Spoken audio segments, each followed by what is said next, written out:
ይህ አዋዜ ሰበር ነው። ኢራን ጦርነቱ ከተጀመረ ለመጀመሪያ ጊዜ 9 እስራኤላውያን በሚሳኤል እሩምታ ገደለች። ዘ ታይምስ ኦፍ እስራኤል የእስራኤልን ቀዩ የዳዊት ኮከብ፣ ይህ በክርስትና እምነት ተከታዮች ዘንድ ደግሞ የቀይ መስቀል የሚባለው ነው፣ 9 ሰዎች ለሞት የተዳረጉት ቤት ሸሜሽ ከተማ ውስጥ መሆኑን አስታውቋል። ቀዩ የዳዊት ኮከብ ማጌን ዴቪድ አዶም እንደገለጸው ከዚሁ የዛሬ አደጋ በፊት ከቀዳሜ ጀምሮ በነበረው ከ150 በላይ የቦሊስቲክ ሚሳኤልና የሰው አልባ እሩምታ 89 እስራኤላውያን ቀላል የመቁሰል አደጋ ደርሶባቸው እንደነበረ አይዘነጋም። የቤት ሸሜሹ አደጋ አንድ ጸሎት ቤትና የሕዝብ የቦምብ መጠለያ ቦታን ክፉኛ ማውደሙ ተገልጿል። እስካሁን ድረስ ያሉበት ሁኔታ ያልታወቀ 20 ሰዎች መኖራቸውም ታውቋል። መጀመሪያ የተገለጸው 8 ሰዎች እንደተገደሉ ነበረ። 9ኛ ሰው ከፍርስራሽ ውስጥ ወጥቷል። ሕፃንም ሞታለች። በሌላ ዜና ፕሬዚደንት ዶናልድ ትራምፕ በፋርስ ዙሪያ የወደረው ጦራቸው ተኩስ እንዲከፍስ ያፋጠኑት የሳውዲው አልጋ ወራሽ መሐመድ ቢን ሳልማንና የእስራኤሉ ጠቅላይ ሚኒስትር ቤንያሚን ኔታንያሁ መሆናቸው ተሰማ። ዋሽንግተን ፖስት ስለ ጉዳዩ የሚያውቁ 4 ሰዎችን ጠቅሶ እንደዘገበው የሳውዲው አልጋ ወራሽ በወር ጊዜ ውስጥ ለፕሬዚደንት ዶናልድ ትራምፕ በርካታ የግል የስልክ ጥሪዎች አድርገውላቸዋል። በዚህ ሁሉ ጥሪ ኤምቢኤስ ምንም እንኳ በአደባባይ ዲፕሎማሲያዊ መፍትሄ አፈላላጊ መስለው ቢታዩም በተጨባጭ በተግባር ግን የሀገሬ የህልውና ጠላት በሚላቸው የኢራን እስላማዊ አብዮተኞች አንገት ላይ የአሜሪካ ሰይፍ እንዲመዘዝ ሲማጸን ነበረ። ቀናውም አስቀላውም ካሚኒ ተገድለዋል። እንዲሁ ሁሉ የእስራኤሉ ጠቅላይ ሚኒስትር ቤንያሚን ኔታንያሁ የሀገሬ የህልውና ጦርነት የሚሏትን የኢራን አገዛዝ ላይ በጋራ ለመዝመት ዘመቻውን ጋባ አላደረጉም ነበር ተብሏል። የሁለቱ የመካከለኛው ምስራቅ ሀያላን ቢዎች ቤንያሚንና ቢን ሳልማን ግፊትና ጉትጎታ ባይመዝናቸው ኖሮ የስለላ መዋቅራቸው መረጃ የኢራኖች የረጅም ሚሳኤል ቴክኖሎጂ ቢያንስ ለሚቀጥሉት 10 ዓመታት ያህል አሜሪካ ላይ አደጋ መጋረጥ የማይችል ነው በሚል አስረግጠው ነግረዋቸው ነበረ። ተላላው ተደራዳሪ ስቲቭ ዊትኮፍና ታዛዡ ጃሬድ ኩሽነር ከኢራን እምቢተኛ ተደራዳሪዎች ጋር ለመቻቻል ከኦማን ጄኔቭ ሲንከለከሉ በከንቱ ልጅ እግሩ አልጋ ወራሽና የመካና መዲና ባላደራ መሐመድ ቢን ሳልማን ድርድሩ ከሽፎም ወደ ፍልሚያ እንዲያንደረድራቸው ተግቶ ይቀሰቀስ ነበረ። ከላይ ከላይ ግን ድርድሩ እየተጧጧፈ ሳለም ከኢራኑ ፕሬዚደንት ማሱድ ፔዜሽኪያን ጋር በስልክ ከተነጋገረ በኋላ ሪያድ የአየር ክልሏንም ሆነ መሬቷን ኢራንን ለማጥቃት ጥቅም ላይ እንዲውል አትፈቅድም የሚል መግለጫ አወጣ። ከአሜሪካ ባለሥልጣኖች ጋር ይላል ዘ ዋሽንግተን ታይምስ፣ ከአሜሪካ ባለሥልጣኖች ጋር ሲወያይ ግን ኤምቢኤስ አልጋ ወራሽ መልእክቱ ኃያልና ቀጥተኛ ነበረ።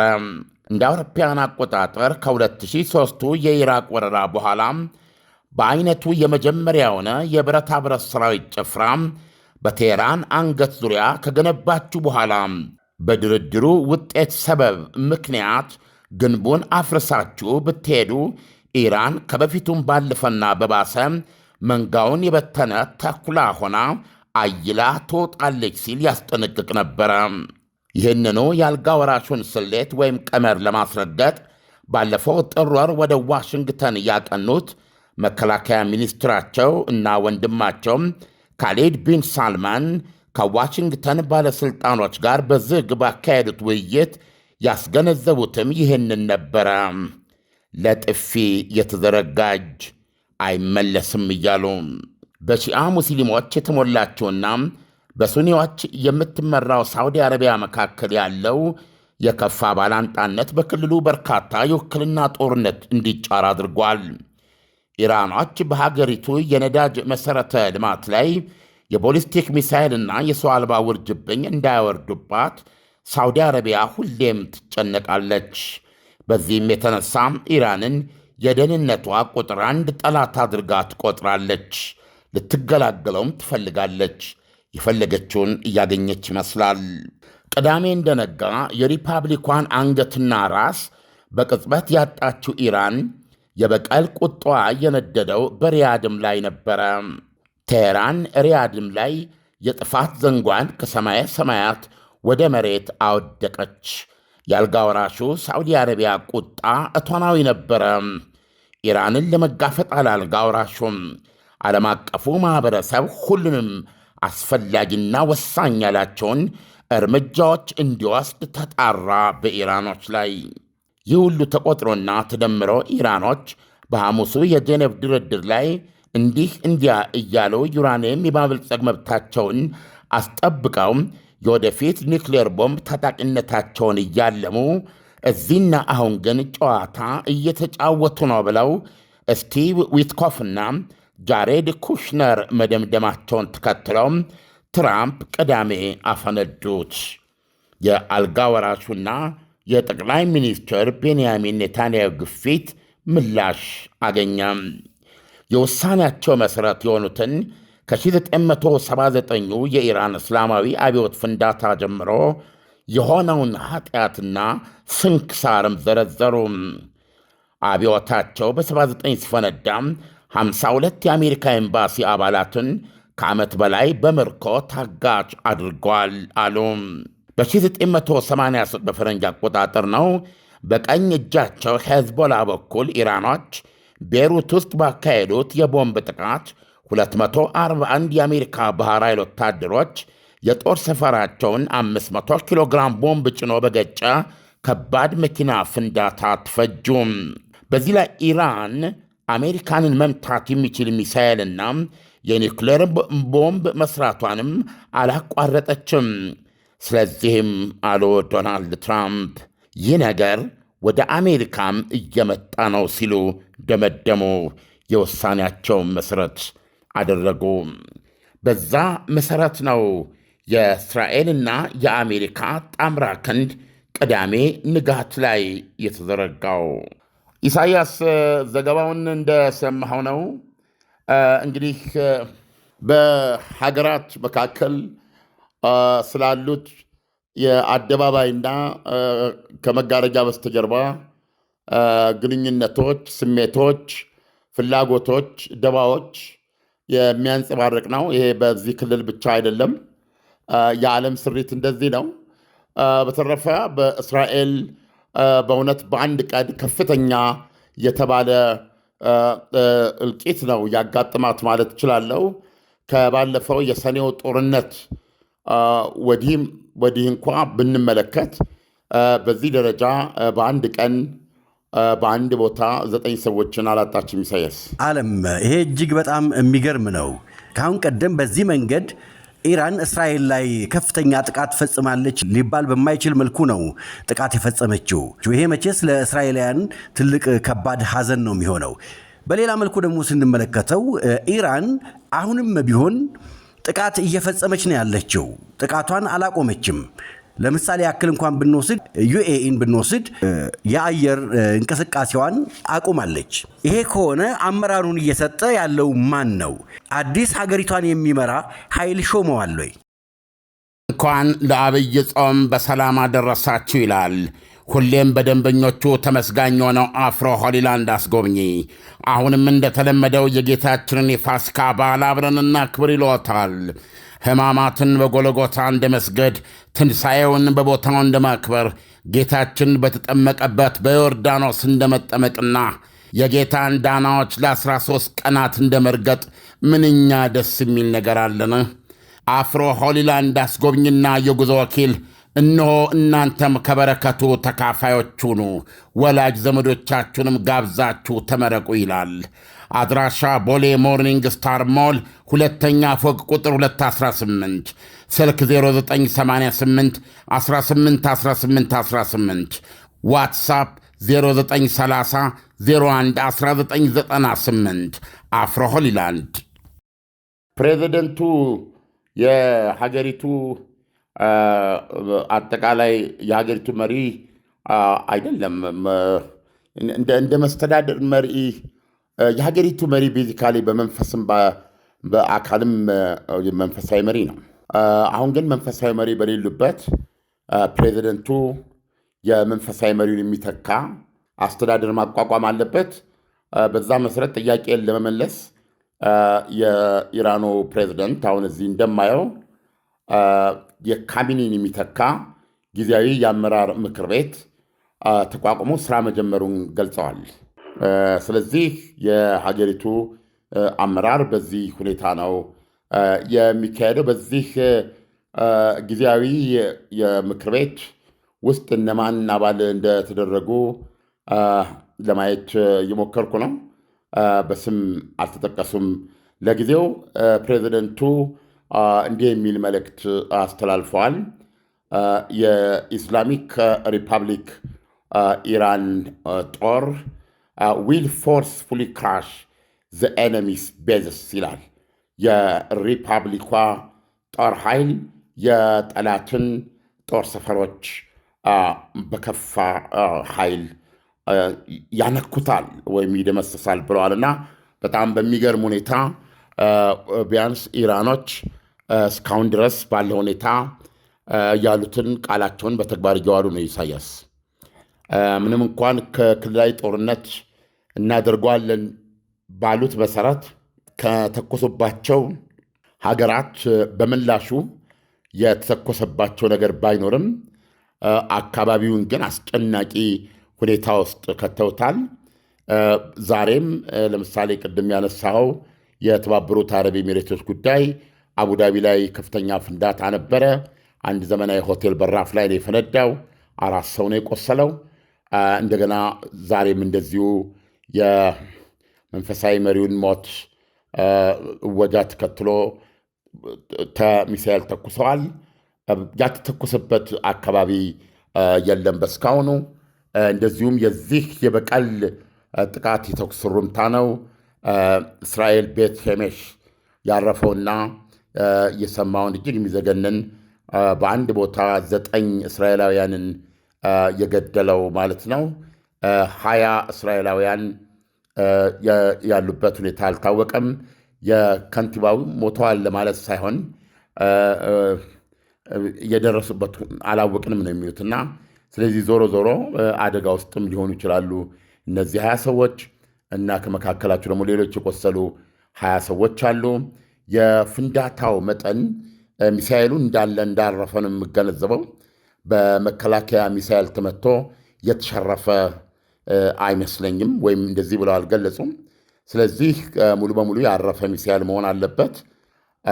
ራሳቸው ህዝቡ እንዲህ አይነት ጥቃት በሚደረግበት ጊዜ ተሯሩጦ ራሱን እንዲያድን የተገነቡ እና ወደዛው ሰው እንዲገባ የሚመከርባቸው የቦምብ መጠለያዎች መካከል አንዱ እዛ ክፉኛ ነው የወደመው፣ ከፊል ወድሟል።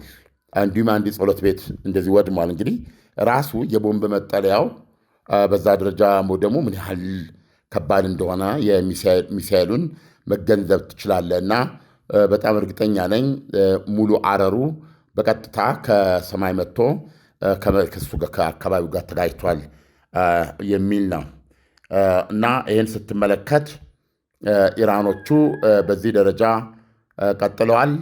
እነ አሜሪካ እነ እስራኤል ደግሞ ከፍተኛ ፍንዳታዎች በኢራን በደርዘኖች የሚቆጠሩ ከተሞች ላይ ከጠዋት ጀምሮ እስካሁን ድረስ እየተሰሙ ነው።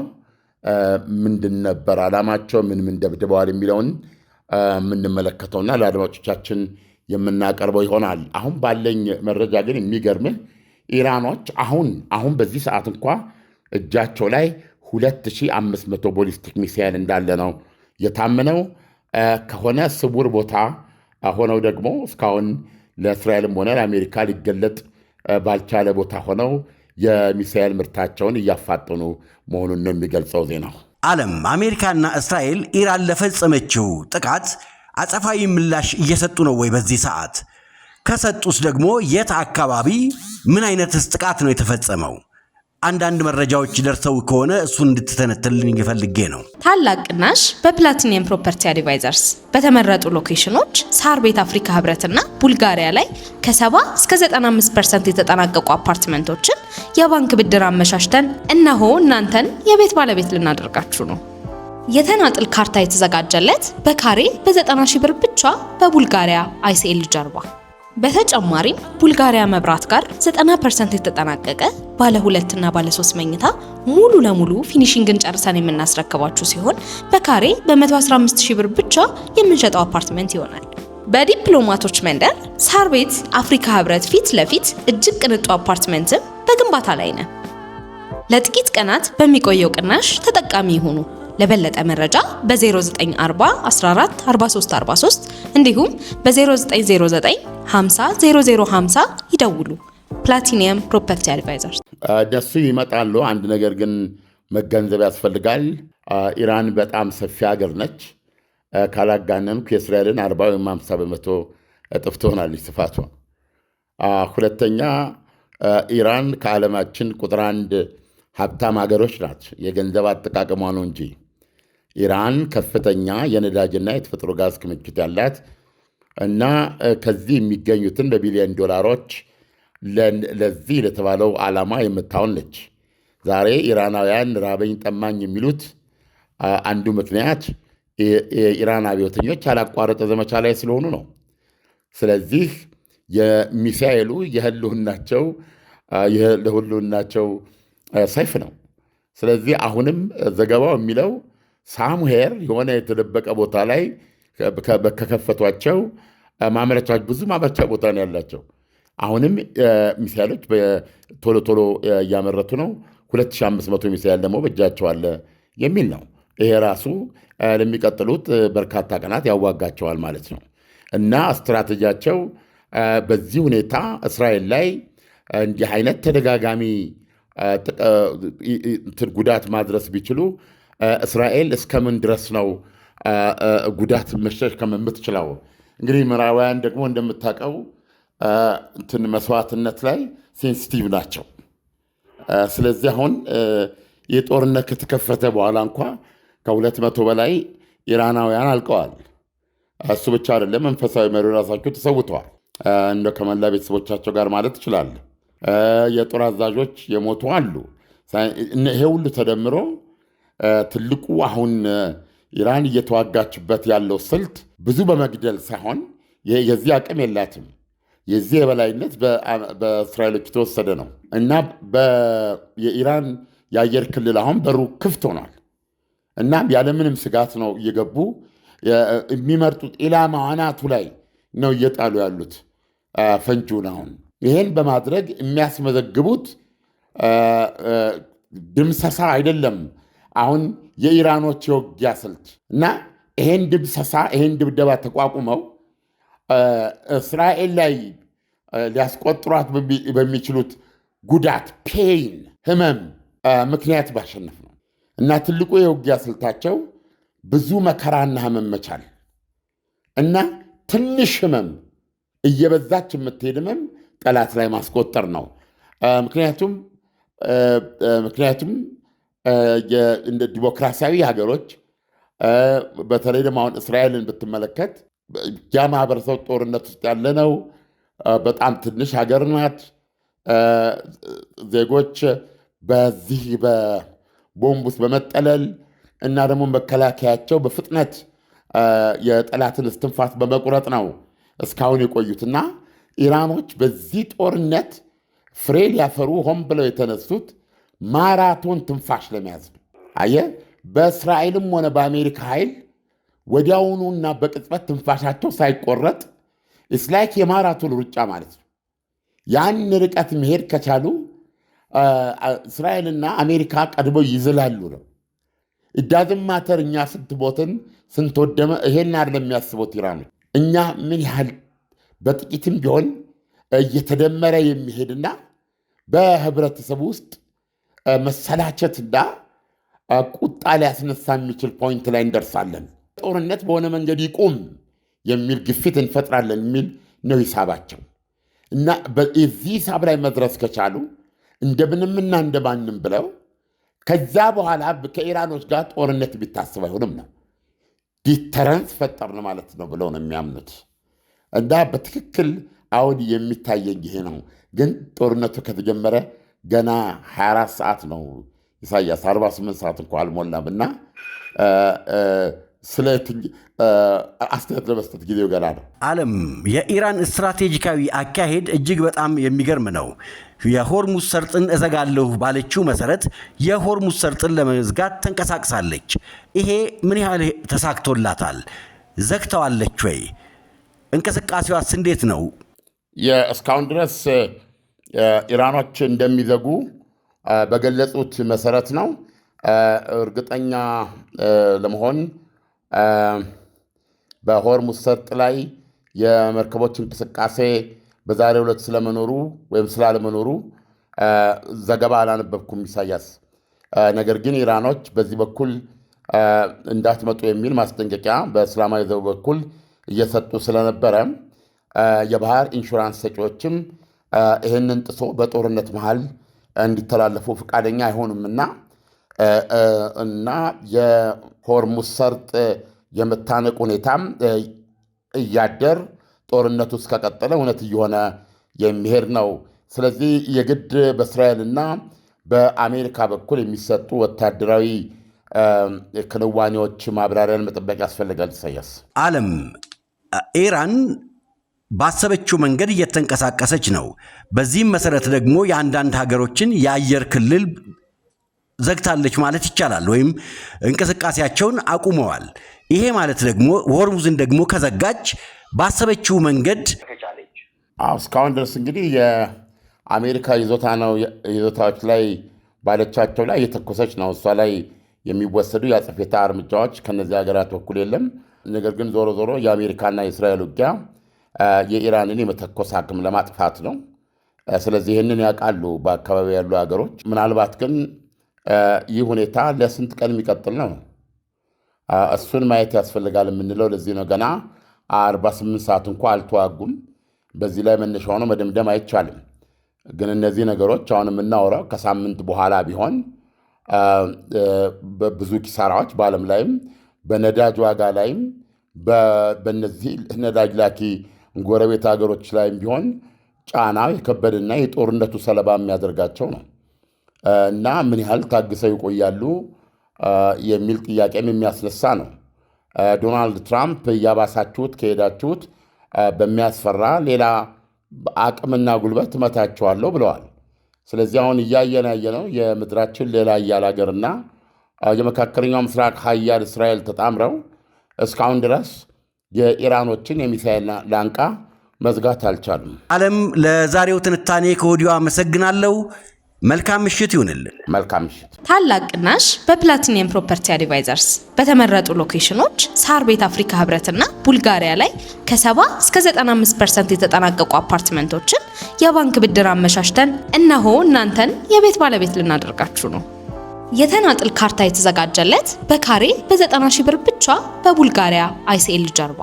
በተጨማሪም ቡልጋሪያ መብራት ጋር 90% የተጠናቀቀ ባለ 2 እና ባለ 3 መኝታ ሙሉ ለሙሉ ፊኒሺንግን ጨርሰን የምናስረክባችሁ ሲሆን በካሬ በ115 ሺህ ብር ብቻ የምንሸጠው አፓርትመንት ይሆናል። በዲፕሎማቶች መንደር ሳር ቤት አፍሪካ ህብረት ፊት ለፊት እጅግ ቅንጡ አፓርትመንትም በግንባታ ላይ ነው። ለጥቂት ቀናት በሚቆየው ቅናሽ ተጠቃሚ ይሁኑ። ለበለጠ መረጃ በ0940 14 43 43 እንዲሁም በ0909 50 0050 ይደውሉ። ፕላቲኒየም ፕሮፐርቲ አድቫይዘርስ። እንኳን ለአብይ ጾም በሰላም አደረሳችሁ ይላል ሁሌም በደንበኞቹ ተመስጋኝ የሆነው አፍሮ ሆሊላንድ አስጎብኚ። አሁንም እንደተለመደው የጌታችንን የፋሲካ በዓል አብረን እናክብር ይሎታል። ሕማማትን በጎልጎታ እንደ መስገድ፣ ትንሣኤውን በቦታው እንደ ማክበር፣ ጌታችን በተጠመቀበት በዮርዳኖስ እንደ መጠመቅና የጌታን ዳናዎች ለ13 ቀናት እንደ መርገጥ ምንኛ ደስ የሚል ነገር አለን።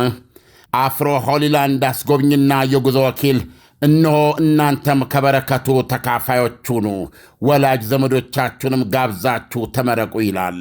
አድራሻ ቦሌ ሞርኒንግ ስታር ሞል ሁለተኛ ፎቅ ቁጥር 218፣ ስልክ 0988 181818፣ ዋትሳፕ 0930 01 1998። አፍሮ ሆሊላንድ ምርትና አገልግሎቷን በአዋዜ ላይ ያስተዋውቁ። ለጥራች እንታመናለን። በስልክ ቁጥሮቻችን ይደውሉልን። አዋዜ ዓለምነህ ዋሴ ዜና